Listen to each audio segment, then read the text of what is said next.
हमेशा यह ख्याल रखें कि आपके माता पिता जो हैं, जो कि सबसे बड़े शुभचिंतक आपके हैं, जो कि यह चाहते हैं कि आप हमेशा तरक्की के रास्तों की ओर अग्रसर रहें, तो वो कभी भी आपके विषय में कुछ भी गलत शिक्षा आपको नहीं देंगे।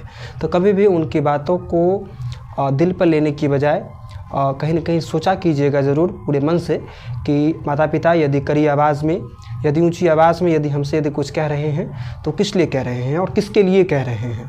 तो आपको जवाब मिल जाएगा कि केवल आपके लिए कह रहे हैं, आपके बेहतर भविष्य के लिए कह रहे हैं। तो कभी भी माता पिता की बातों का बुरा मत मानिए। एक विद्यार्थी का प्रथम जो लक्षण जो होना चाहिए वह तो यह होना चाहिए। देखिए, माँ एक ऐसी शख्स होती है जो कि खून से, माँ के पेट में जब हम लोग रहते हैं तो माँ अपने रक्त से हमारा पोषण करती है। तो माँ तो वैसी शख्स होती है जो कि स्वयं अपने जीवन को खतरे में रख करके भी हमें जन्म देती है। और पिता एक ऐसे शख्स होते हैं जो अब हमारी सांसें जब चलने लगती है धरती पर, जब हम लोग अपना पहला कदम रखते हैं तो हमारी उंगलियों को थाम करके चलना सिखलाते ही नहीं है, बल्कि जब तक उनकी सांसें शेष रहती है तब तक वो हर संभव प्रयास करते हैं कि हम कुछ बेहतर करें, हम गलत दिशा की तरफ ना जाएं। तो ये दो शख्स जो हैं, जो कि अपनी अपने रोल को बखूबी अदा करते हैं, तो कभी भी आपका अहित नहीं चाहेंगे।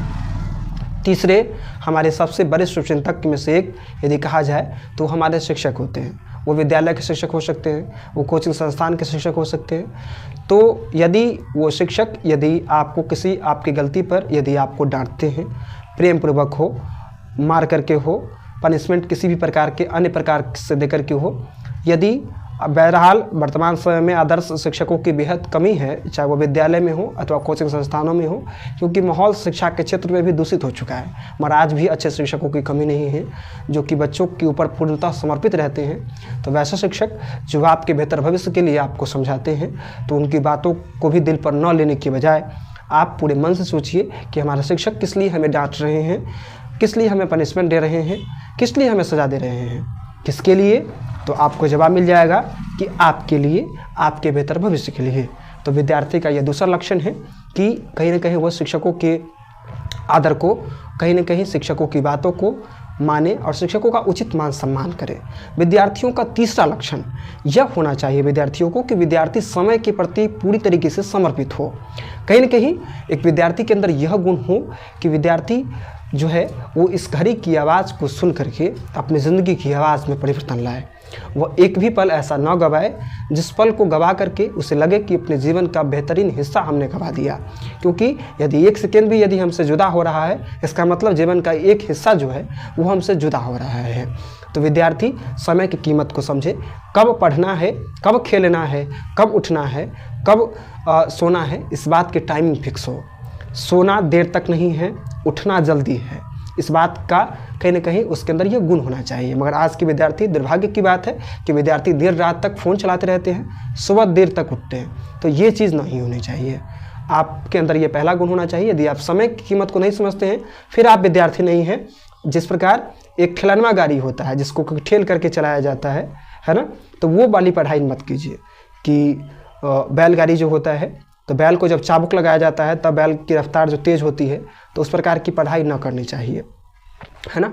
पढ़ाई के लिए खुद की जिम्मेदारी को खुद समझना बहुत ज़रूरी है।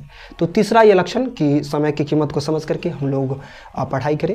विद्यार्थी के अंदर मेरे हिसाब से चौथा गुण यह भी होना चाहिए कि विद्यार्थी को अपने परिवार की स्थिति और परिस्थिति का भान हो, अर्थात उसको ये पता हो कि हमारे घर की स्थिति बहुत दयनीय है और हमारे घर की दयनीय स्थिति तभी दूर होगी जब मैं ढंग से पढ़ूंगा। तो यदि घर में यदि प्लास्टर नहीं है, घर की छतें यदि काफ़ी कमज़ोर है, तो इस बात का ख्याल रहे पापा के शरीर पर फटा हुआ कपड़ा है, हमारे शरीर पर नया कपड़ा है, इसका मतलब है कि हमारे शरीर पर नए कपड़े की व्यवस्था के लिए पिता का कपड़ा फटा हुआ है। तो इस बात का ख्याल रहे। तो विद्यार्थी के अंदर चौथा गुण जो होना चाहिए वह यह होना चाहिए कि उसे अपने परिवार की स्थिति, उसके अपने पिता की स्थिति का पता हो। तो ये सारे गुण, और पंचम गुण यदि कहा जाए तो यह कहा जा सकता है कि विद्यार्थी को यह पता होना चाहिए कि हमारा जन्म किस उद्देश्य से हुआ और महापुरुषों का जन्म किस लिए आज भी कहीं ना कहीं ज़िंदा है सभी लोगों के मन में, उनकी छवि क्यों ज़िंदा है? तो इसलिए ज़िंदा है क्योंकि उनका जन्म जो हुआ तो उन्होंने अपने जन्म को व्यर्थ नहीं गवाया, बल्कि उन्होंने अपने जीवन के मर्म को समझा। उन्होंने ये समझा कि मनुष्य के जीवन का लक्ष्य क्या है और मनुष्य का जीवन का उद्देश्य क्या है। तो विद्यार्थी के अंदर ये 5 लक्षण होना बहुत ज़रूरी है और इन 5 लक्षणों के साथ विद्यार्थी यदि अपने जीवन को जिए तो निश्चित रूप से उसके जीवन में जो पुष्प खिलेंगे, जीवन रूपी बगिया में जो पुष्प खिलेंगे वो पुष्प अत्यंत सुगंधित होंगे। और विद्यार्थी जिस दिन न भी रहे धरती पर, जिस दिन युवा वृद्धावस्था में प्रवेश करे और जीवन लीला जिस दिन उसकी समाप्त भी होगी, फिर भी उसके कर्म की खुशबू सबके हाथों में और किसी न किसी रूप में उसकी खुशबू सदैव के लिए सबके हृदय में जीवित रहे।